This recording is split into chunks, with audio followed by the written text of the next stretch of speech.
This podcast is sponsored by nobody. Hey dudes, welcome to Splat from the Past, the only 80s themed horror sci-fi show where things can get totally radical. Now today we will be celebrating the 50th anniversary of Kung Fu. I will be talking to Radames Pera, who played young Caine on Kung Fu back in the 70s. And I cannot wait. It's going to be a great interview. He also guest starred on many classic shows like Shazam, Night Gallery, The Red Skelton Hour, Family Affair, so many. And he also was in John Milius's Cold War classic Red Dawn. And I can't wait to find out what he's up to these days. And that's about it. May is wrapping up, and I'm so glad that June is heading there. June is my birthday, and I got even more great shows in June. As much as I have them here in May, I got some really great shows coming up in June. And I can't wait. All you out there listen to this show on a regular basis. I want to thank you all. So, here is my interview with Radames Pera. The amazing Tommy K. Hey, Radames, welcome to the show. How are you today? Thanks, man. I'm good, thank you. How about yourself? Oh, I am spectacular, and this is such a great honor. Thank you for taking the time today. Well, you're welcome, and thank you for inviting me. It's an honor to be invited. My pleasure. So, going back in time, I know that your mother was an actress. So, did she instill a love of acting in you early on? Not really. It was through her that I got my first acting role, but not directly. She didn't propel me into it. She was an actress herself, and I had no particular interest in acting at the time, but I did like the technology of making films. I did like, being around adults, and I did like the new responsibility of it. It was interesting. It was fun. I enjoyed it, but it was not something that I sought out. It was indirectly, like I said, through her that I got this first gig, which was she was up for a part in a movie to play Anthony Quinn's mistress in a film called A Dream of Kings, Right. And invited the director over for dinner party with some other friends and stuff, and told me specifically, now, Radames, this is a Russian pronunciation, Radames, you should be upstairs, and you eat your beef stroganoff by yourself, and then do not come downstairs to see the people. You just stay up there. I'm like, what? And I was like 7.5. I'm like, what? How can I stay in my room? So I finished my beef stroganoff, and I hear all this laughter downstairs, and I decided, well, I'm going to find some excuse to come downstairs and meet people. I didn't understand why she didn't want me to come downstairs. It's because she was up for the part of a 24-year-old woman, and she was already 27. Mm-hmm. So believe it or not, that was a huge difference back in the late 60s, and she also didn't want the director to know that she had a 7.5-year-old boy, because that would make her seem older. So that's why she told me to stay away. But like I said, I didn't understand that, and I came downstairs, and, oh, is this your son? Yes, this is my son. And hey, Radames, I'm directing this movie, and it's about a Greek family. I'm like, oh, Greek? Oh, wow. And I went and ran upstairs and got my Greek mythology book that I was reading and stories out of, and so he found me charming, and he said to my mom, hey, he looks so much like the sensitive boy that is dying, Anthony Quinn's son in the film. I know you're up for the mistress, but would you mind bringing him down to the studio next week and seeing if he can take direction? And she said, well, I guess, sure, Yeah. So she brought me down there. I met with the director and the writer, just the two of them and myself, and he kind of walked me through some things and kind of asked me to try this and try that. And then I said, maybe the kid can do this. And then they did a screen test, and sure enough, I ended up playing this role of Anthony Quinn's dying son. And then my mom, unfortunately, did not get the role that Inger Stevens ended up getting before she died, an untimely death. But my mom, she ended up with a smaller role in the film. But anyway, that's how it all began. Wow, that is amazing. You don't hear stories like that too often anymore. Right? Yeah, what were you, like 8 at the time? I had not yet turned 8. I turned 8 shortly before production began. Yeah. Nice. Wow, so that must be a huge highlight for you that you got to work with Anthony Quinn. I mean, it was a great start to what ended up being a fairly amazing child acting career. And the good thing about it, I think, in a way, was that because I ended up playing this dying kid, a Greek American living on the south side of Chicago, and his dad has this dream to be able to bring his son, hustle up enough money to bring his son with him to Greece, where he believes that the sun that shines on Mount Olympus will cure the boy of his rheumatic heart. That's the dream of kings that Quinn had as a character in this film. And, there is such a thing as typecasting in Hollywood, and because I played this kind of frail kid, I ended up doing a lot of sick and dying and schizophrenic and monk, half Chinese, half American monk in a Sheldon monastery, and so poet, and little house. So yeah, it was like I got to be a character actor as a kid, which was another unusual break at the same time. Yeah, absolutely. Yeah, I did a tribute to Anthony Quinn last year. I interviewed his widow, and wow, amazing. Yeah, it was amazing. What was Daniel Mann like as a director? Oh, thanks for asking. Yeah, Daniel Mann was great. He was, of course, a really classic film director. He'd done some great films, some real classics. Come Back, Little Sheba. There's a few others I can't name right off the top of my head, but that's one of them. And so he was a consummate director. He knew exactly how to work with actors and get performances out of them. And so I'm incredibly lucky to have started with the best, not just with the best actor to work with, Anthony Quinn, who was amazing, but also a really fine director. And I guess that set the tone for my career in the beginning, at least, because other casting directors and other people in the business were like, well, if he worked with these two people, he must be good. Let's hire him. And so I ended up, getting a lot of work. And my mom was like surprised. She was like, whoa, my gosh, this kid's working. I guess maybe I don't have to keep worrying about my weight, and maybe I can just kind of kick back and let the kid make money. That's kind of how it went for a while too. Yeah, that's good that there was no jealousy there, because a lot of stage mothers are like that, Well, I'll say, though, I didn't realize it at the time, of course, but in retrospect, as an adult, I kind of figured out that she was kind of living through me, She wanted to be around Hollywood. That was her dream. More than my dream, it was her dream to come to Hollywood and make it. She actually did do some really fantastic work in the earlier part, or chapter 1 of her career. Really, she worked on Combat in 1964 or 5. She did an episode of Combat. Right. And Vic Morrow, the late, great Vic Morrow, who was the star of that show, it was his first directorial debut ever. He had it in his contract, and he really wanted to direct.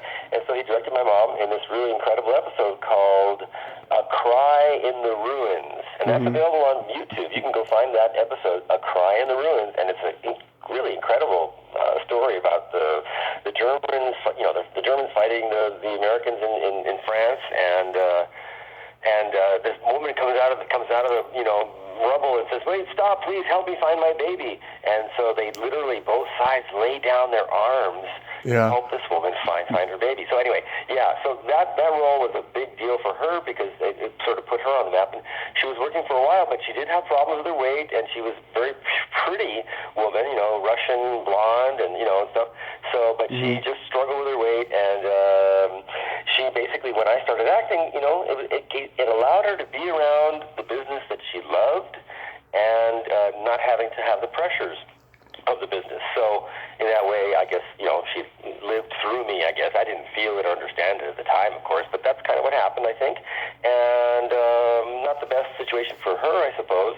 But then later, after I left acting and moved out of the house and, just started my own life, she actually got back and did her second act, and actually ended up doing quite a bit of work as a character actress under a completely different name, and really, made a good living for herself, doing voiceover work and character work. And I'm so glad she had a chance to do that, because at the end of her life, she said, I've accomplished all my goals. I set out. This is what I set out to do, and I've done it. So I'm happy. I'm fulfilled, and that was so nice for her to hear her say that. Yeah, that is so nice to hear. Let's see, going into the TV guest starring credits, you were on the Red Skeleton Hour. How was that experience? Yes, wow, you've done your research. Thank you so much for that. That's really kind of you.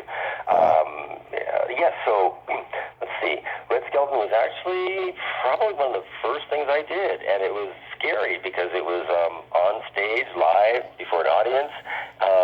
The fellow who played the Artful Dodger in the movie Oliver was the guest. He was the main guest on the show, and his name is Jack something. I can't remember his name. I can't remember his name. I'll look it up. He was kind of up-and-coming star at the time. And so he was on the Red Skelton show, and they needed a kid to play Oliver. So I played Oliver, and of course, Red Skelton played Fagin, right? And he did a great Fagin.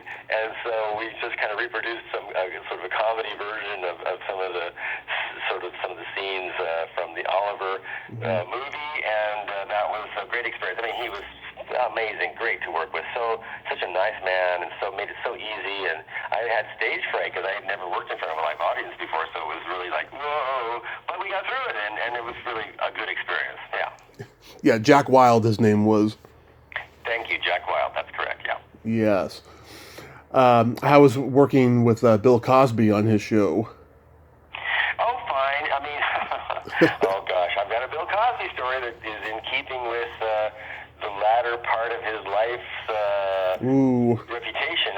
So the first day of shooting, my mom and I were headed to the studio in her 1963 two-stroke engine Saab 93, I think it was called, Saab 93. Anyway, we're headed to the studio, and she gets in a really bad head-on collision not far from our house. We were all okay, but the car was totaled, and we ended up taking a taxi to the set because I had a call, and you're supposed to be professional, show up. So we only showed up a little bit late for that, and she was rattled. And Cosby says to her, "Oh, hey, Lisa, if you want to relax in my dressing room, here's some tranquilizers. Just chill out. You can just take as much time as you want." And he offered her some pills, and she's like, "No, I'll be okay, thanks." And he's like, "Are you sure? I mean, really, I got this nice. You can just here, and I got this, and it'll make you feel better." And she's like, "No, but thanks, but no thanks." She figured it out, what he was doing, and so she did not, unfortunately. I mean, she did fortunately not end up on his couch, as it were, but if she had been a little bit less aware of herself, she might have. So there you go. There was my Bill Cosby story about my mom. Working on the show was just another good job, and he was great with kids and all that sort of thing, but not so great with the ladies he found attractive. Yeah, that's so unfortunate. How was working on Family Affair? That was fun. That was the first time I got to work with other kids. Even though Jack Wilde, he was actually a bit older than me. He wasn't not even a teenager anymore. I think he was like in his early 20s. So working on Family Affair, yeah, that was a fun experience. I'm still friends with Johnny Whitaker to this day. I just talked to him. Would have been with Anissa Jones if she hadn't died an untimely death, another victim of the child actor syndrome. And but it was fun. It was fun because I was a guest star, and I got to have an accent. I played this runaway with my. I was pretending like she was my mom, but she was actually a kind of a government agent who was assigned to protect me, to get me out of some communist country or something like that. It was undergoing some regime change, and so it was called The Littlest Exile. That was me, of course, and it was fun. It was a good experience. Yeah, I just talked to Johnny about a month ago. Oh, cool. Yeah, he's a good guy. He's got great stories. Yeah. Been through a lot. I'm sure he does. I'm sorry to interrupt you. Go ahead. I'm sorry, bud. Oh, I was just saying that. Yeah, he's got great stories. He's been through a lot. That guy. Oh my gosh, yes, he has. Yes, he has, and he's still around. And I can't even imagine what it must have been like to have lost his co-star.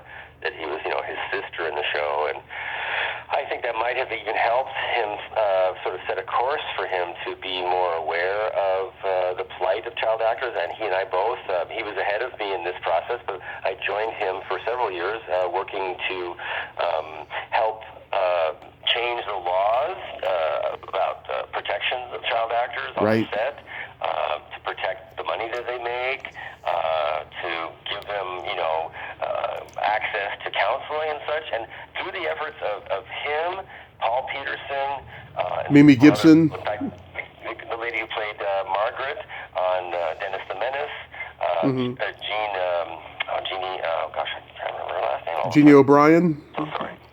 Sorry? Is it Jeannie O'Brien? No, Forgive me, Jeannie. Jeannie Russell. Anyway, say again? Jeannie Russell. Jeannie Russell, yes. Jeannie Yeah. Russell, thank you. I'm so sorry, Jeannie. It's the first time I've ever forgotten her last name. Anyway, because of people like her and Johnny, and then eventually myself, Mary Beth McDonough from the Waltons, we worked with Paul Peterson to help him do two things. One is get Screen Actors Guild to kind of put some teeth into the Coogan law, if they could, and then also lobby both Sacramento and then eventually Washington to create some national laws to protect child actors. And so, yeah, I mean, that's what Johnny ended up doing, and he actually ended up being a therapist as well.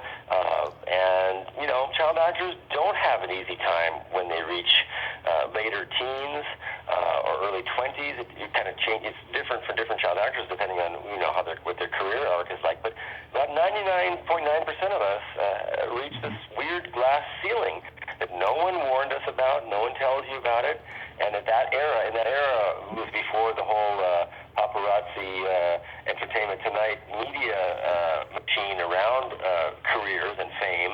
We basically were not covered by those outlets, and therefore, you know, when we reach this point where Hollywood, which I mentioned earlier, there's typecasting. So here's the funny thing. Mm-hmm. An adult actor who's a comedian or who plays bad guys, whatever, they can have a long career because they're known for this thing that they do well, this typecasting, this character type thing that they do. Mm-hmm. Well, the weird thing with kids is you get known as a child actor, but then you grow up. And when you grow up, it's like, whoa, Hollywood is like, they see you as a kid actor. They don't see you as an adult actor. So you start going for the adult roles, and they look at your resume, and they go, oh, you were you were in Little House on the Prairie, you were Grasshopper on Kung Fu. Oh, that's interesting. And then they look up from your resume, and you're like invisible to them. They can't see you in the adult roles. But no one tells you that. And you kind of like start going, what is going on with my career? Why am I not getting, you know, these new, older roles that I'm perfectly qualified for them, and I've trained. Right. So this is what happens, and this is why you get these disgruntled former child actors who kind of go through a really tough time. I went through my version of it. I didn't exactly, you know, rob a convenience store or anything like that, but close enough.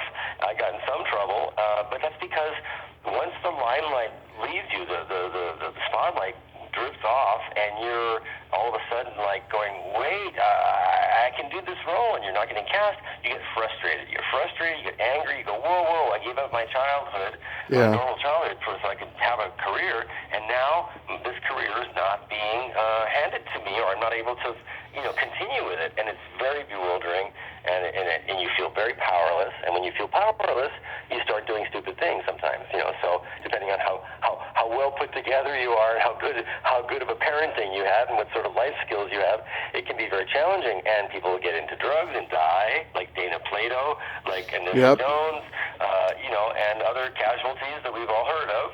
And then those of us who, you know, somehow managed to get through that phase and get good therapy, and then eventually found each other. This was another thing that Paul Peterson did so well, was he finally, in 1996, he actually put together a bunch of child actors who had never known each other before into like a weekend symposium. And really, it really, I mean, we all shared stories and found that we had pretty much had a very similar experience, and then we're able to start supporting one another, and you know, it was like, oh my God, this happened to you too, oh my gosh, you know. So that was kind of interesting, and I really credit Paul Peterson, who's still with us, thankfully, and he's got some respiratory issues, but he's still alive, and he's still fighting the good fight, and we joined him for a long time, on and off in various times of our lives to help that, and we did in fact change some laws. In fact, now child actors who do a series automatically get money put away for them that their parents can't touch. But in my era, that law had no teeth, and people like my mom spent all my childhood earnings, and when I became an adult, there was nothing there. Another reason to get upset and go ballistic. But again, you know, put a strain on our relationship for sure, but we worked through it, and I'm grateful for that. Oh, that's great. Yeah, I met Paul Peterson years ago at an autograph signing. He was a very nice man to me and my mother.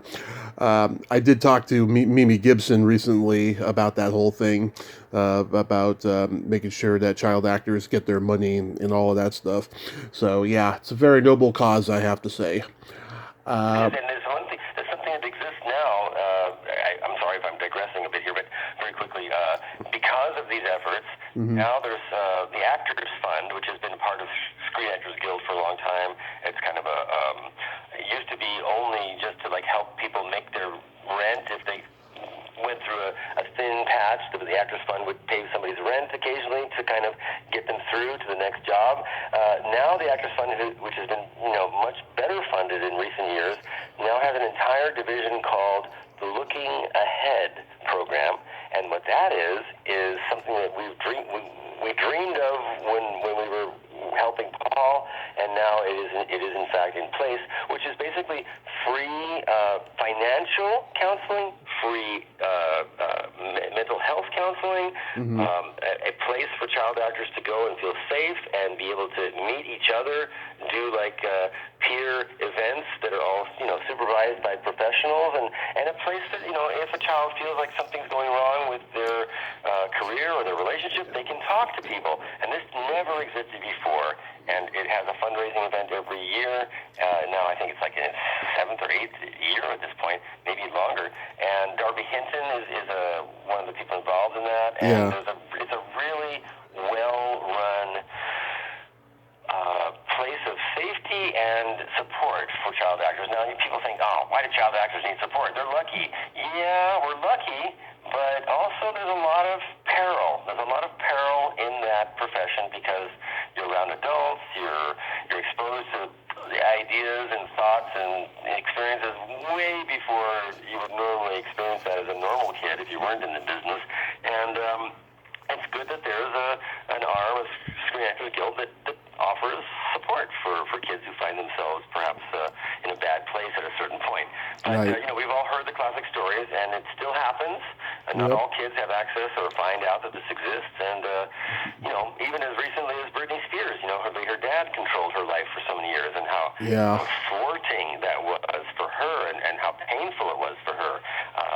She's finally gotten out from under that. She's a very talented person, but was controlled by her dad, who was, I don't want to cast judgment on him, but, that was not a healthy situation, let's just put it that way. But anyway, so it still goes on, but there is, it has progressed somewhat, like I said, where kids can actually become adults and actually find that they actually have some money left, their parents weren't able to touch and things like that. So anyway, thank you for letting me say that. That's, something important to me, obviously. Yeah, absolutely it is. Then you got to do Dan August with Burt Reynolds. Was that fun? That was with Burt Reynolds and Monty Markham. Monty Markham was a really great character actor who's been around for years, still with us as well. I ran into him fairly recently, just a few years ago, at the Gene Autry Museum. They were honoring him, and I said, "Hey, Dad!" And he's like, "Huh?" And I'm like, we worked together on Dan August. He's like, "Oh my gosh, Radames, yeah, oh my God, that was a really good experience for us both." Working with Burt Reynolds, and it was a very dramatic role. I was a kid who's, I lost my respect for my dad, and he's trying to, make good with me, and we're have some difficulty, So again, real acting, and so there was, another chance to flex my young but intuitively, I guess, gifted, fortunately, talent that I just, can't claim. It was just God-given, as it were. So that was another really good acting experience, with Burt Reynolds, who then became a huge star. Yeah, Martin Sheen was in that episode, too. Do you remember much about him? That's right. Thank you for reminding me. I forgot about that. That's right. Wow. No, because the scenes we did were never together, so he shot on a different day. I remember seeing his name on the call sheet and stuff, but that's so funny. And I ended up working with his son years later. Isn't that funny? I wish I could have told Charlie that I worked with his dad, but I had forgotten at that point that I worked on the same episode with his dad. That would have made a more interesting conversation between he and I. That's interesting, yeah. Funny. Thank you for reminding me of that. Absolutely. Then you do an episode of Night Gallery called Silent Snow, Secret Snow. Did you get to meet Rod Serling? Sadly, I neither met Rod Serling nor Orson Welles, who did this incredible narration for it. Rod Serling was kind of, at that point, point in that show, he was just an executive producer, and I think he may have once been on the set for a brief period of time, but I unfortunately did not get a chance to really talk with him. Saw him, but didn't get to know him. And of course, when you're a kid in the business, adults, it's a big difference in age, of course, and they're grateful that you're there working for them, but they don't often engage with you, especially if they're just on an executive position.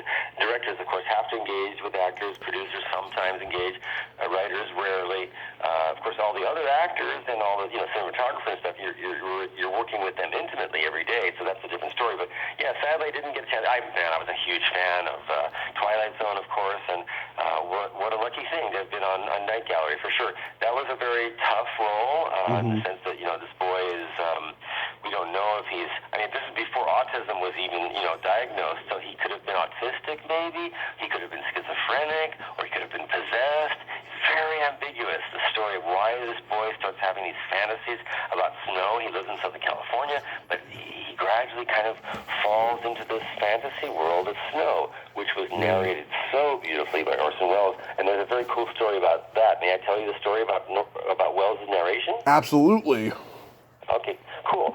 So Gene Kearney, who rewrote the episode, it was originally a short film, a black and white short film by the same name, several years earlier, like a decade earlier, but Gene Kearney wanted to make it an episode of A Night Gallery, so he got Serling's approval, and he always hoped and dreamed that he could get Orson Welles to narrate it. So he sends a nice formal letter on Universal corporate stationery and says, Mr. Welles, we'd love to have your narration on this. Please name your price and let us know where we can fly you to the studio of your preference, and we will record your narration for this and please let us know when we can arrange this if possible. So he sends this letter out, sends him the script, and waits, goes into production, directs the episode, he's editing it, they're putting it together, they're like waiting for the narration to edit to drop in. It still hasn't, they haven't heard back from Welles yet. They're like starting to bite their nails and going, they got so close to airtime. Yeah. And really, I don't know, literally down to the wire, 2 days or something like that before airtime, a manila envelope arrives at the office, and inside is a reel of tape and nothing else. And they went, whoa, and they put the tape on a reel-to-reel player, and sure enough, there was the entire narration that Welles had recorded in his own studio because he was a fan of Conrad Aiken, the writer who wrote Silent Snow, Secret Snow, and he just did it as a, he said, wow, I'd love to be a part of a Conrad Aiken short story, and he did the thing for free, gratis, and they, went and edited, his narration in, and sure enough, there it was, and it ended up working beautifully. So, that's the interesting story behind that narration. Yeah, that sure is. David Carradine, he was in the other story, The Phantom Farmhouse, but I can't imagine you meeting him on that set. No, I did not meet him on that set, but interestingly enough, I'm glad you mentioned that. Yeah, for viewers who don't know, or listeners, who don't know, Night Gallery would often present one or two paintings in the gallery, and Rod Serling would introduce a painting, and then it would go into the story. Well, that broadcast that night had two episodes, two paintings, and one was my episode, and it was preceded by The Phantom Farmhouse, like you mentioned, and that starred David Carradine in this sort of mystical role. David McCallum was also in it, and David Carradine ends up playing this sort of guy playing a flute up in a treehouse, and spouting sort of mysticism and things like that, which oddly, or not oddly, but interestingly enough, I'm sure that reel was shown to the producers of Kung Fu when they were considering who to hire to play Kwai Chang Caine for the series, and they played this episode of Night Gallery, and sure enough, David was perfect for Caine, and they went, there's also this other episode here as well. You know what, Johnny, just keep rolling the reel. Let's see the rest of what's on here. We heard that Orson Welles does something. So they watched the next episode, the next painting, and that was me, and they went, oh my gosh, this kid, he's really, got the chops. Let's bring him in and see if he might be a good young Caine. I think that's how it happened. I don't know. No one's ever confirmed this for me. But logic, putting two and two together, that's probably how they became aware of me, because I ended up not going through a casting director. I went directly to meet the director and the producer of the show. And that's, I think, it happened because of that very thing. They saw David's reel with the with the Phantom Farmhouse, and then they saw mine. I'm almost sure that's how it happened, but I didn't figure that out until years later. Yeah. What did you think of the show's premise? Like, did you realize at the time just how subversive and unconventional the show was compared to anything else on TV at the time? Well, yes, because I was already a fan of Twilight Zone, and the Outer Limits and stuff. I was watching that from a very early age. So when Night Gallery came on, I was like, yeah, this is like a continuation of Rod Serling's genius and his telling of unusual stories. I remember being incredibly spooked before I ever got the role in my show. I remember watching the first episodes of Night Gallery, which had Richard Kiley in one about I can't remember the premise of that, but it was like scary. And there was also one with Roddy McDowall, and I've seen it was three. One was directed by Steven Spielberg, actually, which had Joan Crawford as a woman who has an eye operation. She's blind, and she actually, some guy donates his eyes so that she can see for a brief period of time. She's a wealthy woman, and Spielberg directed her in this. And what happens is, as soon as she has the operation, she doesn't wait long enough to take up the bandages because she really wants to see. And as soon as she opens her eyes, and she lives in New York in a Manhattan high-rise, there's a blackout, and everything goes dark, and she flips out. So this irony of this wealthy woman who, could buy anything, she buys sight, and then there's a blackout, and she goes nuts. Anyway, that was pretty trippy. And then the Richard Kiley episode was interesting, and then the one with Roddy McDowall was amazing, where he plays a southern rich guy who has a butler named Portafoy who messes with these paintings in the house and drives his boss crazy one night by making Roddy McDowall think that here I am with it. I'm 61. I'm starting to get senior moments. Holy moly. Anyway, that was a great episode where this guy goes crazy, and it's ambiguous. Was it supernatural, or did the butler actually change these paintings to make the guy think he's going crazy, or that there's really something horrible happening out in the graveyard? Anyway, those were such great episodes. That was the first pilot episode of the series, and so of course I was aware of how it was a cool and unusual thing, and I was so proud and thrilled to be in it. Now, at that time, during those years, I really didn't know that I was doing this kind of high-level work. I was just getting these gigs, and it was something I enjoyed. I really didn't have a sense that I was a star or successful child actor. I really didn't know. My mom didn't let me know. She kind of kept my ego in check, whatever. It wasn't until after Kung Fu had been rolling for a year, and I was already in like these teen magazines and stuff, which still didn't make me feel like any hot stuff. It wasn't until I saw a caricature of myself in Mad Magazine that I finally went, oh my gosh, I might be famous, because here I am in my favorite publication that I bought every month, and there was me. I'm like, oh my gosh, I guess I'm famous or something. It was interesting. Yeah, it was a fun moment. That's cool. So if I can apply that same question to Kung Fu, I mean, that show was just unconventional compared to anything on TV, because from what I understand, it replaced Alias Smith and Jones in the ABC lineup, and that was a completely different show as well. Yes, it was actually, there were 4 pilot episodes, they called them, after the success of the Movie of the Week, which was originally just intended to be just that, a movie of the week. But there was such a response that they got so many letters and people just saying the ratings were really high of this movie of the week. So they went, wow, maybe we should develop this into a series. So they kind of, they were, really kind of like reticent, like, oh my gosh, how can we have a Chinese-American Kung Fu guy being the star of an ABC series in 1972? So they did tests. They had 3 Alias Smith and Jones episodes per month and 1 Kung Fu episode. And they did this for 4 months in a row.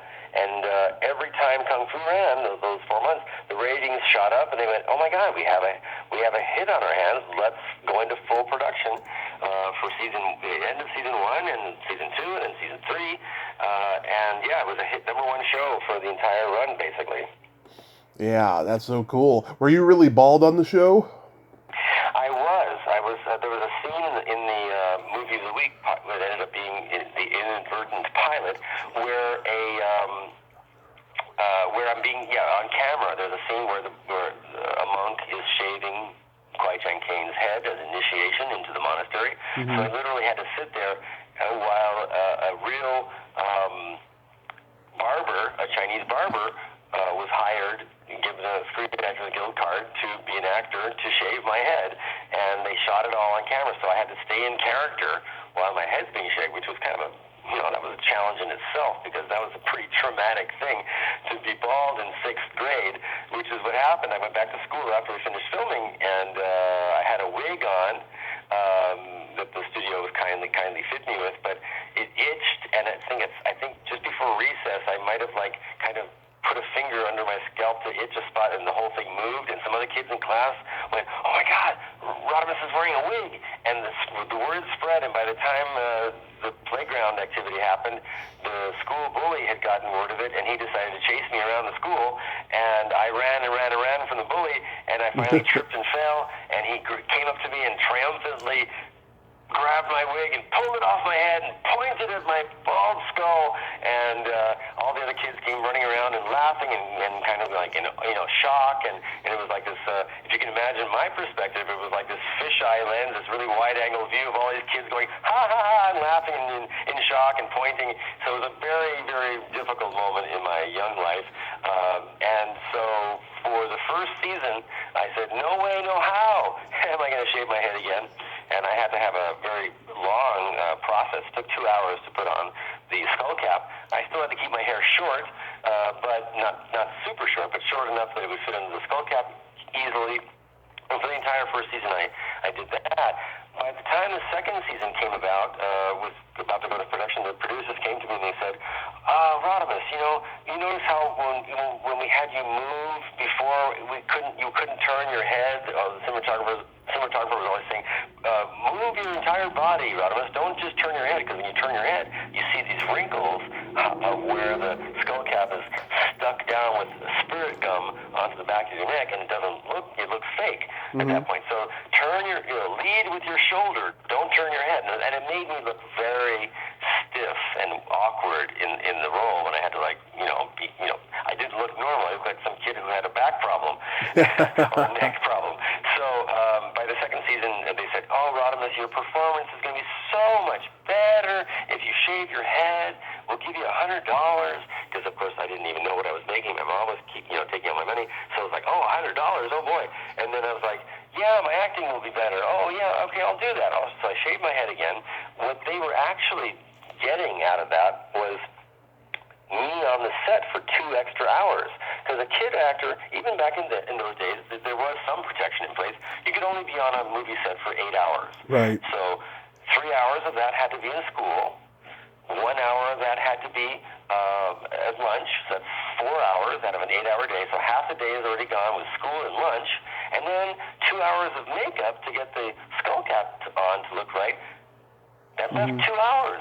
2 hours of actual set time per day that they could use me. Well, by having me shave my head, my makeup was very brief, and they got an extra 2 hours to have me on the set. So it was economically better for them, but they convinced me it was because it would make me a better actor. Well, it did actually. They were right. Their argument was well-founded, but it's not the main reason why they were doing it. And I ended up, having much more natural, movement and behavior and stuff.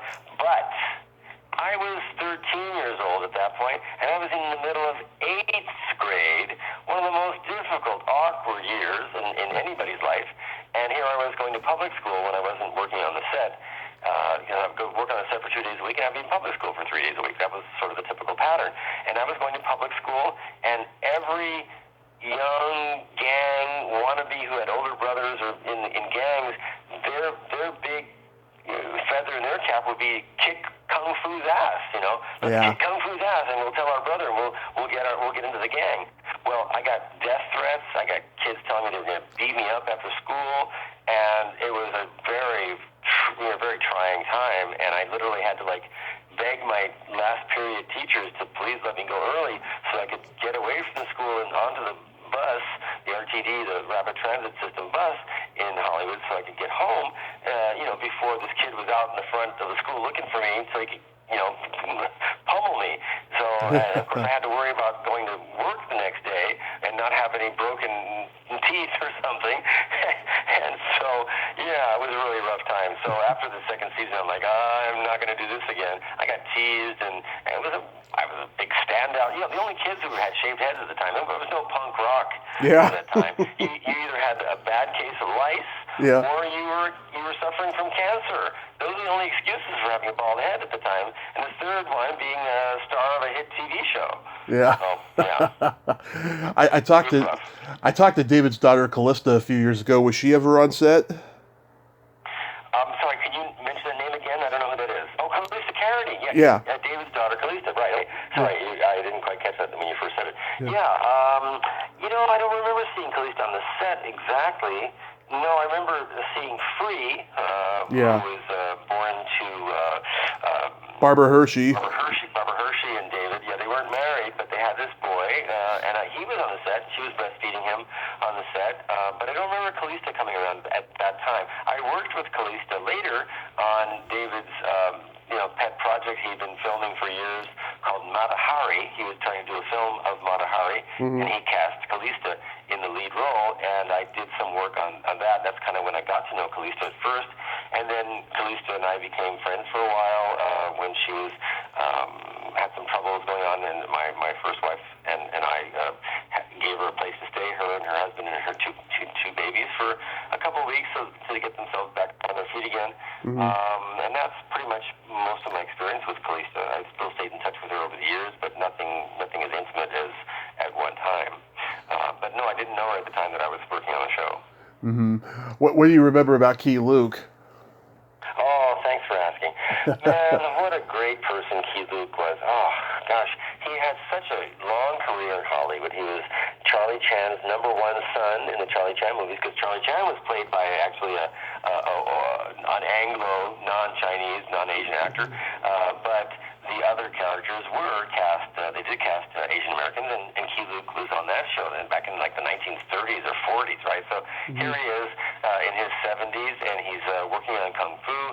The man was a prince. He was a really wonderfully cultured, super professional, polite, kind, interesting man, and we worked very well together.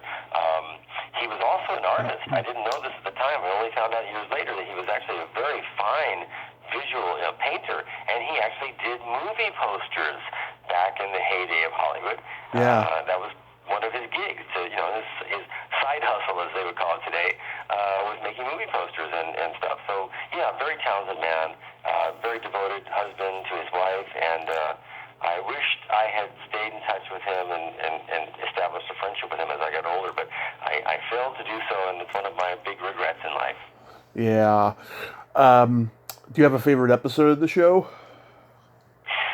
Well, I think, gosh, that's a tough question. I mean, only because it was such an involved script that took place actually in the past, meaning it was all flashback with flash forwards to some predicament that Caine gets himself, the adult Caine, gets himself into with some sort of Aztec priest. And in that episode, the Aztec priest was messing with Caine's head, but the majority of the show takes place actually in the flashback era when quite of young Caine, myself, when this emperor's nephew or son, whatever, toys. He wants to see what it's like to see a Shaolin priest die. So he poisons young Caine, and just to be able to watch him die. And as I'm dying from this poison he's giving me, I outsmart him, and I end up tricking him into giving me the antidote, so that I end up, surviving. So it was an episode of this young man using his wits and his training, his discipline already to be, have presence of mind, mindfulness, and how he ends up navigating himself out of death, basically. And and that was Brian Tochi, who played the young Emperor's son or whatever. And Brian Tochi, of course, went on to do Revenge of the Nerds. Revenge of the Nerds Yep. with David's younger brother, Bobby Carradine. So there's a kind of funny connection there. But yeah, that was my favorite episode only because, I got a chance to really flex my acting chops, and the whole episode was around the younger character. But there were many other times when I enjoyed special scenes that I did with Masters Caine and Poe and Key Luke and Philip Bond, respectively. Or no, the other way around, actually. But that would be my favorite, I guess, if I had to pick one. Yeah, I love the pilot. I think that's an outstanding pilot. Oh, it sure is. Were you ever asked to do like Kung Fu: The Legend Continues with all those revivals that he did after? Strangely, I was not, and I wondered why I was never asked. I think David, if I may say this, David had a little bit of, what's the word? I don't want to say regret. I don't want to say shame, but I think he might have been a little concerned about the fact that I actually came up with a really good sequel idea for a continuation of the story of Caine, and I shared that with David in the hopes that he would allow me to maybe encourage somebody to get behind it, so I could I had aspirations to be a director from the time I was actually working on Kung Fu. When I was about 13, 12, actually younger, when I was 11 years old, I picked up a Super 8 camera, started making my own films outside of, my work in the studio, and I went to this interesting film school that was for the publicly funded film school called the Barnsdall Junior Arts Center in Hollywood, at the Barnsdall Park there, and I had a great filmmaking teacher and, was making movies, and so I really wanted to direct. So, I lost my train of thought real quick here. Sorry. Please bump me back in. What was I saying? About doing Kung Fu: The Legend Continues and all of that. Right. Thank you. Sorry. Yeah. Thank you. Again, senior moment. I told David the story, and I in the hopes that maybe it would lead to my possibly being able to direct, or at least have some writing credit on something. But at that time, later, David acknowledges that he actually said, Radames came up with this idea. We came up with this idea for a sequel. He kind of co-opted himself into it, when in fact I had presented a story to him, and then somehow he doesn't explain in the same breath why I didn't participate further, why I was not remunerated for the story that ended up being kind of changed a bit, which was the one that he and Brandon Lee did together. And I was not asked to even do any kind of role, even like a Western cowboy or something. By that point, I was old enough that I could have done some other kind of role. But it's kind of weird. Hollywood doesn't have any kind of loyalty to its past, and it's a shame because fan bases would love to see somebody who was involved in the original production make at least a cameo. But I don't know why producers don't think in those terms, to bring in a whole other fan base that would propel something into more fame and success if they were to work in people like they did with, when they did that with Star Trek, thankfully. They were really good about bringing the old actors back and working in storylines where they got to make reappearances. That's the only instance I can think of where the opportunity existed, but most of the time it's not taken advantage of. So sadly, no, I was not involved. But to be honest with you, frankly speaking, I'm kind of grateful that I wasn't involved in that Legend Continues show, because that was a contemporary set show, and David played his own grandson, Caine Jr. or something like that, and it was not founded. It wasn't grounded, I should say, in the principles and the ethos of the original show. And I tried to watch a couple of episodes of that, and I just couldn't watch it.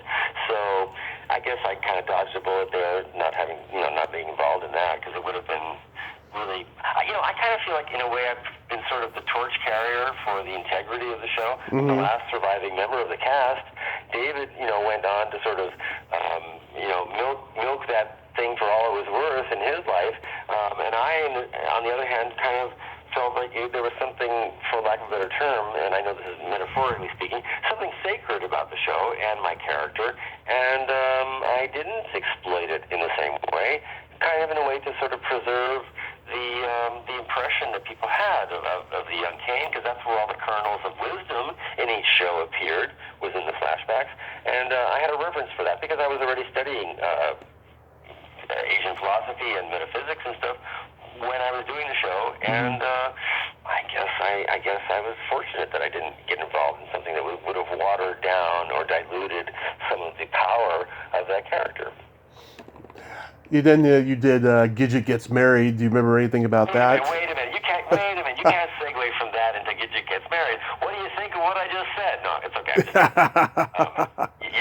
I agree with you. Agenda, I know, but I want people to really understand that that's something that's been very important to me in my life is to try to not do what David did, to kind of honor this character and not do something that would make it less special than it was for so many people. Listen, over the years, many people have come up to me and said, that show, watching that show, which I watch with my family, or with my dad, or with my best friend, or whatever, religiously, the word always comes up religiously, we watch that show. It's because of that show that I picked up a book on Buddhism. It's because of that show that I started, doing martial arts or combinations thereof. It really affected people's lives. So I think that's pretty important, and I'm not responsible for that in any way, except, I just originated one of the characters, but because the guys who wrote the show and produced the show were really the ones responsible. But, it's a legacy that I took very seriously, and it was an honor to play that role. And, okay, now go ahead with Gidget Gets Married. Yeah, so what was the experience making that? Okay, I was, one of my character, it was not really a character role, it was kind of like, I have to say that the script wasn't that great. The character that I played, there was nothing terribly interesting. The only thing interesting for me personally was that I got to play Don Amici's son, and Joan, another old Hollywood actress. They were both my parents in it, and so that was kind of cool to play with these, Hollywood royalty in that thing. But it wasn't very demanding. I just had to show up, know my lines, and kind of walk through it. So there really wasn't much to that. But it was in the Gidget lineage, so I guess that's kind of cool. There's a cult following with Gidget, I guess. So I ended up inadvertently doing several things that ended up with cult status, which I me about later. A couple of things I did later in my career. Joan Bennett is her name. Joan Bennett, thank you. Boy, you are really quite the encyclopedia. I'm really. You told me that you watched everything, you've listened to every record, watched every movie. It's amazing. You are a scholar. Obviously, if you can bring up names like that, that's really great, man. It's an honor to be interviewed by you. Seriously. Oh, thank you so much. You were in the pilot for the $6 Million Man. Was that fun? I don't think it was the pilot, actually. It was just an episode in the series. And, of course, I had been watching $6 Million Man for a season or two by the time I got cast in it. And I was like, wow, I get to be on $6 Million Man. Whoa! Because, when you're a 12-year-old kid, you're watching that show. It's one of the cool shows on TV. So, yeah, I got to work with Steve Austin. Sure, it was actually a lot of fun, actually, working on that show. We got to shoot at something called the Greystone Mansion, which was the Doheny family residence in Beverly Hills, which has a very sad story. They actually do a play, a site-specific play in the house that the story takes place in. And in fact, Darby Hinton, my fellow child actor who was on Daniel Boone, he reprises his role every year.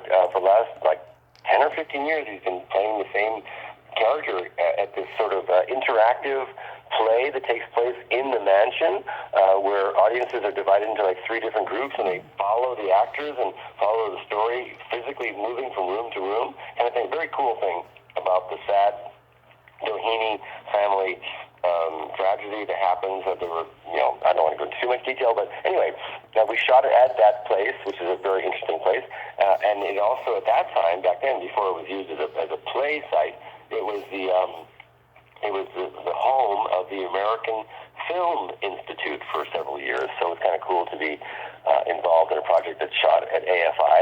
AFI, of course, is where many filmmakers got their starts, including David Lynch, who did Eraserhead as a AFI film project, and launched his career with that.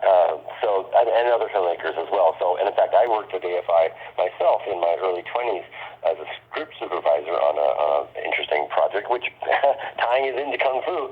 Jenny Sullivan wrote and directed this film called Access All Areas, starring Michael Caine, who I worked with in the Rookies, and she, Jenny Sullivan, is the son of Sullivan, who played in Kung Fu, the pilot Kung Fu. He was the Barry Sullivan. Barry Sullivan was the head of the railroad company that Caine and the railroad workers kind of do a revolt during the show, during the story in the show. So there's Barry Sullivan's daughter ended up directing this project that I ended up working on behind the camera. So AFI, really cool place, and I ended up working for several days on this on the location of this mansion, and we got to go in different parts of the mansion and stuff like that. So yeah, it was kind of cool, and working with the Steve Austin character. Lee Majors? Lee Majors was like, he was very sort of, I don't know how to say this. He played the role of the star and had a very kind of, he was very much the same off camera as he was on camera. There was not a lot of difference between Lee Majors, the actor, and Lee Majors, the person, I guess. That's all I can say. So let me clarify. Yeah, it said that you were in the pilot, and it said you were on a regular episode. I guess the pilot was a flubber from IMDb, so I apologize for that. Correct. That's okay. No worries. You can't. That just goes to show you that IMDb is not 100% accurate, and I've caught a couple other goofs that they've done with my list as well. Yeah, I've learned over the years. How about Shazam? Shazam, that was funny. Yeah, we shot that out at a very interesting geological formation called Vasquez Rocks in Southern California. It's about an hour drive outside of LA, and it's the backdrop for many a Western and many a commercial for Ford pickup trucks and things like that. It's a really interesting diagonal sandstone, very dramatic rock formation, and that's where we shot Shazam. I don't really have, I remember shooting it, but again, that was one of the few times where I kind of played a, regular kid next door kind of thing, like I did in the Bill Cosby show and a couple other things that were just Gives You Gets Married. Those are just a few, maybe, those are the only three maybe roles that I did where I was like a regular kid instead of like some traumatic situation or whatever. Yeah. So it was, just kind of an easy job in that sense. And there were other kids in the show as well. So it's a group of kids who meet a prospector, a gold prospector, and he gets in trouble, and then Shazam appears and saves the day, of course, like he always does. And, it was light entertainment, yes. Oh, yes. How was playing John Sanderson on Little House on the Prairie? Oh, well, yeah, that was one of the two major roles in my career. And that was really a wonderful experience. Getting cast in that originally, I went directly to read for Michael Landon because of my past, my past resume and stuff. So that was, we got along really well right off the bat, and he pretty much hired me on the spot, figuratively speaking. And, I found out the next day that I was going to play the role of this very interesting young man, teenage boy who's got a writing talent, and he's a poet, and his mom, who's a widow, she has these three kids. I'm the oldest of three, played by Patricia Neal. I got to work with the great Patricia Neal. Yeah. Oh my God, I was so lucky. And she passes away in episode 1 of the two-parter called Remember Me, was the name of the episode, and she leaves us, the three kids, in the temporary care of Mr. Edwards, played by Victor French, who is a personal good friends with Michael Landon, and he's a single guy in the first, in the second episode. He starts out as a single guy, and he's got this girlfriend, Grace, played by Bonnie Bartlett, and he can't find a home for all three kids together. One farming family wants 2 boys to help them work their farm. Another society woman in the big city, I think Chicago or something, wants the girl to give her an education, but nobody wants all 3 kids. And Mr. Edwards, the character, he is so heartbroken. He doesn't want these three kids who love each other to be torn apart. So out of love, he proposes to his girlfriend, Bonnie Bartlett, Grace, and they get married, and they decide to adopt the three kids right there on the steps of the church. And then Reverend Alden marries them right then, and then suddenly this new family on the show was born. And Michael Landon decided to develop a character to become his oldest daughter's love interest. And so there's this development, and then there's eventually John Jr., with my character, proposes to Mary, and he asks for Michael, Pa Ingalls' blessing, and Pa Ingalls gives him his blessing, but says, let's wait a year or two since she's a little older before you marry her, and so let's see how it goes, but certainly you have my blessing, etc. And then, after several episodes later, Victor French, who played my dad, he has a personal falling out with Michael Landon behind the scenes. He goes and does a pilot for another series, a very short-lived comedy sitcom called Carter Country, and he didn't ask Michael permission because Michael, was sort of the head honcho on the set, and you're supposed to run stuff by him. But Victor French thought it was okay to do that, not to ask his permission, because he was actually never under series contract. Even though he was on many episodes, he actually did an episode-by-episode contract, and that made him feel like, okay, he's not under any obligation, except personally, which he didn't realize that Michael would be offended by him doing that. So Michael ends up writing the whole family out of the show. But he has to deal with my character, because my character was so pivotal to Mary Ingalls. When she goes blind, I was supposed to come back from school and actually be her husband, but he has to get rid of the whole group of us. So he writes an episode where Mary Ingalls and her dad, Michael Landon, come to Chicago, where I have been going to university, and there's this big cotillion dance. It was one of the most expensive episodes I think they ever made, because they had to dress up these exterior sets with horses and carriages and fine costumes to simulate Chicago 1865 or something. And only to find out, Michael finds out while he's there at this dance, this ballroom dance scene, elaborate scene, that in fact I am seeing another girl. And he confronts me. He says, "Hey, you've been writing these love letters back to my daughter. What the heck? What's going on?" And I'm like, "I don't know. I met this girl, and she's got me wrapped around her little finger." I don't say that, but that's kind of what was actually happening, because she's this very erudite, very clever, intelligent girl, and she, is toying with this country boy who she likes, that he's a poet, kind of thing. Anyway, so in one sentence, in a dinner scene, he writes the whole family out by asking me a question. Michael says to the character, John Jr., he says, "So, John, are you going to come back to Walnut Grove, or are you going to go visit your family in California?" And with that, the cornfield, using a Twilight Zone reference, Billy Mooney's episode, suddenly that family is all out in the cornfield all of a sudden. They're in California, and I'm stuck there only to be found out as a two-timer, which was not the way the character was originally written. In fact, NBC got many letters from people saying, "What? Why did you have John Jr.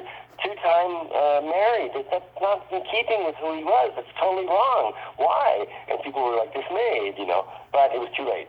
Ironically, after that show, my work on that show ended in that episode, I went to study acting in New York in real life for 3 years. I come back from New York to LA, get my own apartment, and I catch wind of, because Little House is continuing to film while I was gone. It ran for 9 years, and I was only in the first three years of that. So it's still in production, and I get wind that Victor French and Michael Landon have made up. They buried the hatchet, and he's back on the show. I'm like, whoa, my dad is back on the show. That means, whoa, I can be back on the show. So I made an appearance on the set. I found my way past the guard at Universal Studios, where they were filming at that time, 2 years later. And I walk onto the set, and there I see a couple people I know, and they go, "Oh, hey, Radames." I'm, "Oh, hi, Walter, how you doing?" And then Michael Landon is told, "Hey, Radames is visiting the set." And Michael comes out and goes, "Hi, Radames, how's it going? Hey, we just shot the scene where we find your dead body." And I'm like, what? No, no, no. You know, like I was laughing with them, but in reality, I'm like this, trying to pull this knife out of my back. Like, no! All my aspirations to have gotten back on the show were just dashed in that moment. And I guess that was an opportunity that I was not around to help manipulate in my favor, because it was already a done deal. But anyway, that's how the Hollywood cookie crumbles sometimes. Oh, yes. I've gotten to know Charlotte Stewart the last couple of years. What a great lady, huh? Oh, my gosh. I love Charlotte. Charlotte and I, we have a very, very nice and deep connection. She's wonderful. I love her. Yeah, she's a great gal. I'm so proud. She has 3 different fan followings. She's got Little House. Yep. She's got Tremors with Kevin Bacon, and she's got Eraserhead. Twin Peaks, Eraserhead. Well, Twin Peaks Eraserhead, yeah, David Lynch. So she's got, all these different groups of people who are into her career. She's so lucky. She totally deserves all of it. She's an amazing person. Really sweet lady, yeah, for sure. Yeah, I'm so proud of the fact that I got her to say the F word on this podcast. Oh, you mean you can say the F word on your podcast? Oh, yeah. Oh, are you kidding me? Fuck yeah. Yeah, I saw her back. Now you got Grasshopper to say the F word. I'm sorry. I'm just kidding around with you. Go ahead. It's okay. I saw her back in October at a convention. I was buying her book, and she was like, she was asking me if I was easily offended because of all the stuff that she writes about, hanging out in Laurel Canyon, all the wild sex and drugs she did and all of that stuff. And I'm like, oh my God, are you kidding me? Of course I'm not easily offended. I'm going to love this book, and I have. I really enjoyed the book. Oh, me too. I mean, it really is a very interesting autobiography for sure. Yeah, no. Yeah, what a life. Going up the coast with Jim, escaping fame and the spotlight and the pressures of music industry by just going on a serendipitous journey with Jim Morrison in a car up the coast. I mean, wow, what a story. My God. And it's true. She did that, yeah, it's an amazing, Yep. An amazing life has had, and still, she's got a wonderful marriage. I think I don't know if it's number 2 or 3 marriage in her life, but she has a man, Michael, who loves her dearly, and they're a wonderful couple, and she's very creative. Yep. Sews these beetle bags, and she's a very interesting person, very free spirit. Truly, I don't want to call her a hippie. That would be almost limiting her. She's a very profound and deep person. I love Charlotte. Yeah, I do too. So how does Red Dawn come to you? How did that happen? Yeah. Well, that was more of a conventional, reading. I was already, 23 years old when that came up. My child acting career was on the rocks. I had come back from New York studying, thinking that I would be able to walk back into my acting career, but Hollywood forgets quickly, and I was no longer a child. So therefore, I was facing that glass ceiling I was talking about earlier in the podcast. It was tough. It was tough to have an adult career. Things were not going my way, and I was just like everybody else out there. Plus, the stigma of being a former child actor, which I mentioned earlier, it does not necessarily work in your favor like you might imagine. So, fortunately, I got this role. I used my Russian skills. I was actually raised by my grandparents and my mom, who are all Ukrainian and Russian, and Russian was my first language. So, even though I went to Russian school for 9 years, Saturdays, I never really had a chance to use it until this opportunity came up to work in Red Dawn. And because of that skill set, I kind of moved up to the top of the heap as far as some of the Russian soldier parts go. And John Milius actually invited me to write some of my own dialogue in Russian, which was great, which they were going to, they would do subtitles for. Uh-huh. Sadly, though, what we shot was not what ended up in the film, and my first scene, which was me on top of a tank, which you can find on YouTube, by the way, that I put up there. The editors of the movie gave this scene to me in 35 millimeter and said, "Here, Radames, we really fought to try to keep this scene in the film, but we were overruled by the producer. but we think it's a great scene, and we want you to have it. And they literally gave me the 35mm film and said, please don't tell anybody we gave this to you.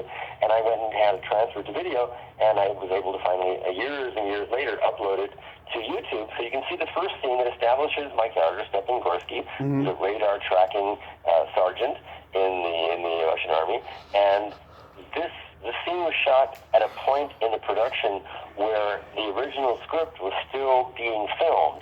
That changed during the production of Red Dawn, because what happened was John Milius, who was a very good screenwriter, wrote a brilliant script about the horror of war on the hearts and minds of innocent young people on both sides of the equation, who are forced into this situation that they never wanted to be in, and he examined that.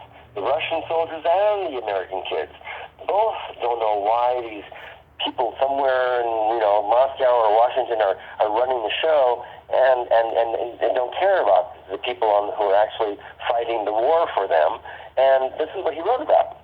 Well, as a director, first time out, never having directed a film before, he kind of got lost in the weeds, literally, and ended up focusing way too much energy and time on explosions, military accuracy. He had these 2 soldier of fortune technical advisors that he surrounded himself with, and they were always giving him advice. No, these explosions, John, they have to be bigger. That's not authentic. And he's like, okay, tell the prop department, or special effects department, let's make those explosions bigger. And ended up blowing lots of the budget on this silly stuff.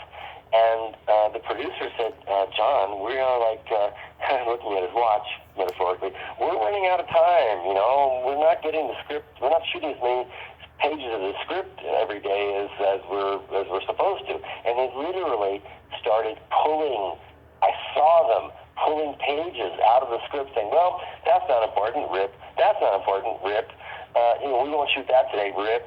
And they just literally pulled scenes out of the film. And the whole thing shifted from being this really human interest story to being one of the Wolverines rebelling against the Russian invaders, which obviously worked. It's a cult classic. People love the film, especially in Texas.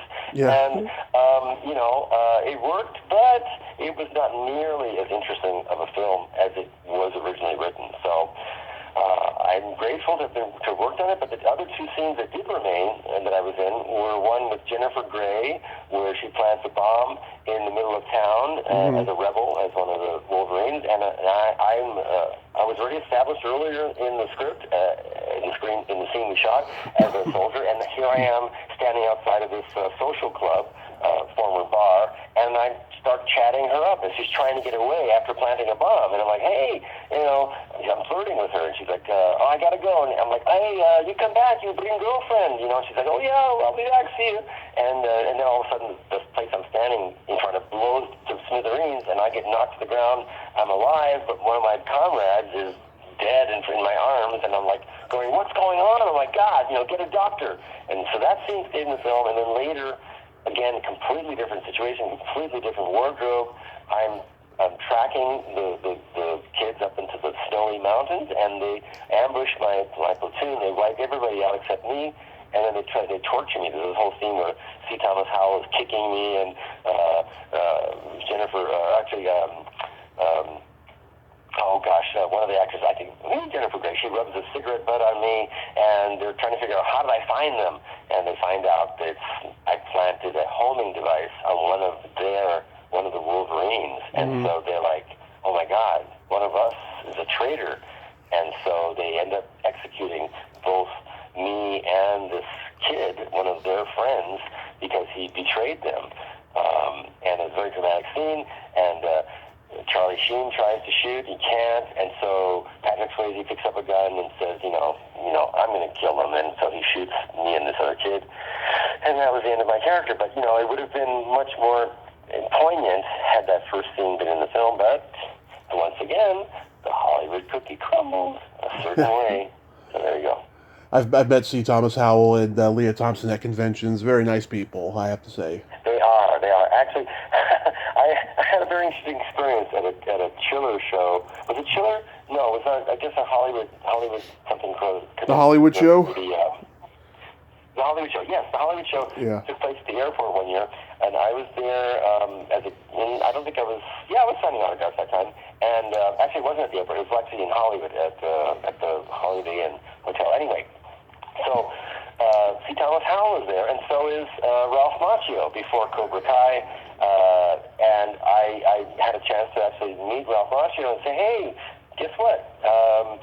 You and Mr. Miyagi are based on Poe and Kwai-Chan Caine. And he's like, oh, really? I go, yeah, this master-student relationship that you enjoyed playing with Pat Morita, that existed because of this show Kung Fu and because of Star Wars. Just before Karate Kid and before Star Wars was Kung Fu. It's Obi-Wan Kenobi, Luke Skywalker. That whole thing, that started in the American mind from Kung Fu. And that's the DNA lineage. So I came up to Macchio and we ended up trading photographs, from Grasshopper to the Karate Kid, and from the Karate Kid to Grasshopper, which is a real nice little piece of memorabilia that I personally treasure.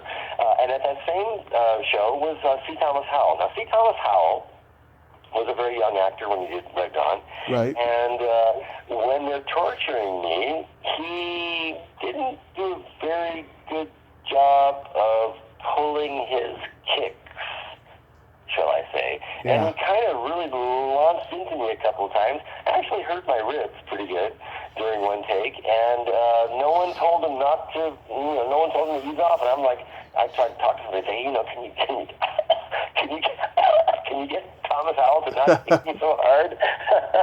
And so I kind of live with a little bit of a chip on my shoulder for C. Thomas Howell until I ran into him years later. And of course, I didn't have a problem anymore. But I came up to him and I said, "Hey, man, you owe me a big apology." And he's like, "What? What did I do?" I'm like, "Dude, you really kicked the shit out of me during those scenes that we shot years ago in Red Dawn." He's like, "Oh, well, I'm so sorry," he said. I'm like, finally, closure. Thanks, man. And then that was that. So that was an opportunity that those autograph shows gave me. When fans come to those shows, they have this incredible experience of being able to be in front of people that, they've seen their films, and they get these autographs, and it's incredibly thrilling for fans. It's also an interesting experience like that for actors who may have some past like that, like I did with C. Thomas Howell, and like I sort of did with Ralph Macchio. So it's a very interesting experience a lot of times for the actors who come to these things too. So it's everybody has an interesting, good time. Yeah, and it's fun to kind of give you another layer, another dimension of these shows where the celebrities who show up actually have try to have a good time and have connections with people as well. So there you go. Absolutely. So what are you doing these days? Oh, well, great question. Thank you for asking. So I've been living in France for the last 5 years. I came here 12 years, not quite 12, I visited Paris 12 years ago, fell in love with Paris. I'm like, oh my gosh, what an amazing place. I got to come back here. And about 7 years ago, maybe 8 years ago, I came to France to both visit my dad, who had been living here and was in an old folks' home, and I also was invited by a fan group of Little House on the Prairie, and in fact, they brought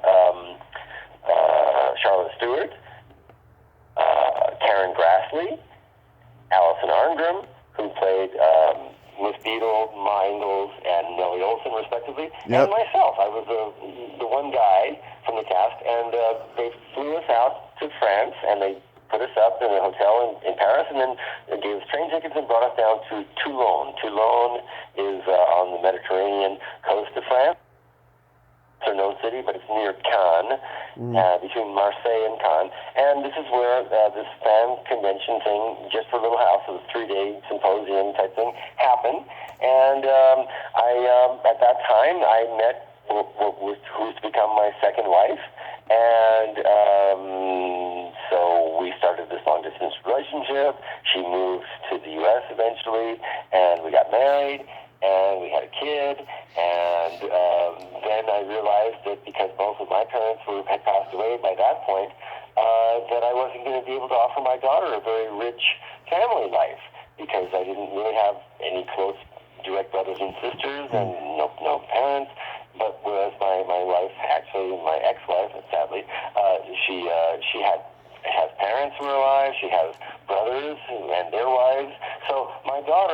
could have a much more rich family experience if we moved to France. So I decided to pick up stakes from my life in LA, which was going well,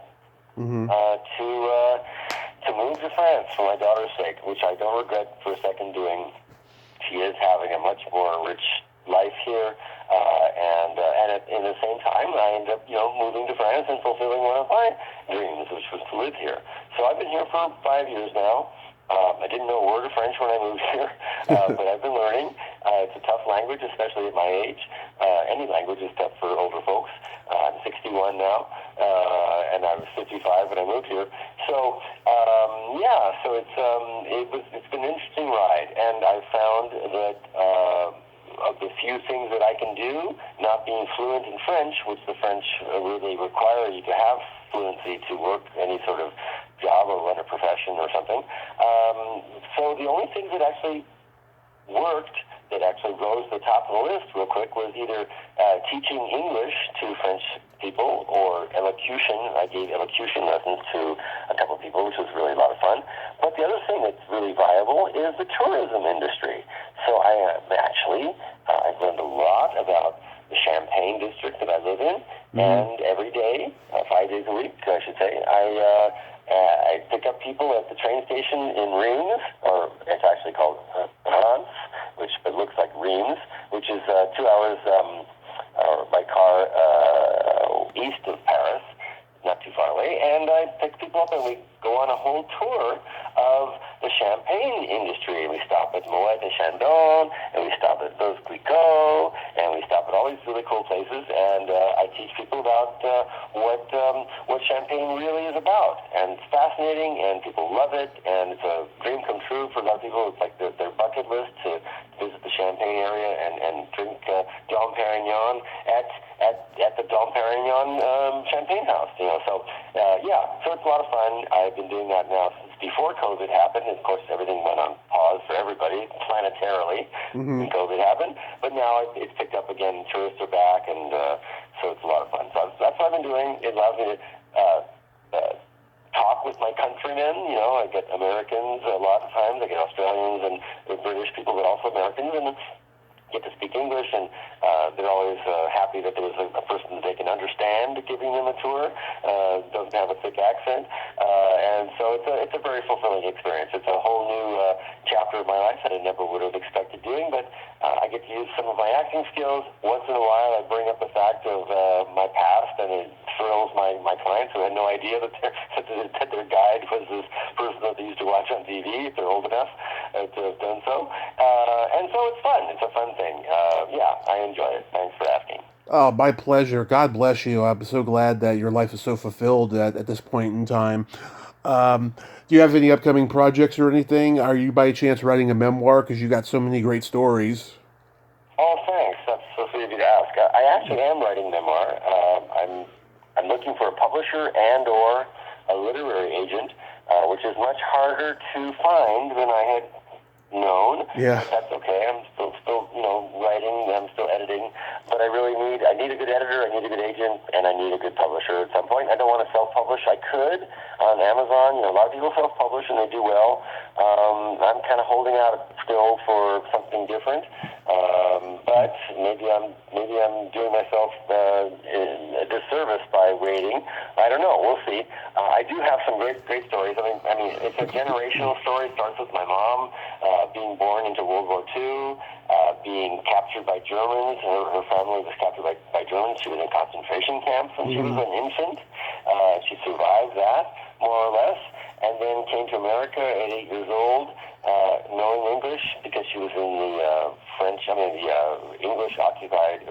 American-occupied part of Germany after the war for 3 or 4 years, and then came to America knowing some English, pursued an acting career in New York and went to the High School of Performing Arts, and then moved to Hollywood with me under her arm, little baby Radames, and then had an interesting career herself, and then my career suddenly took off.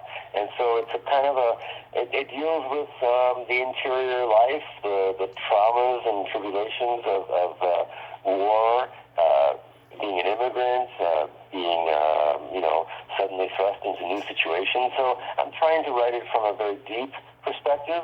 So I think it'll stand on its own just as a story, not to mention autobiography.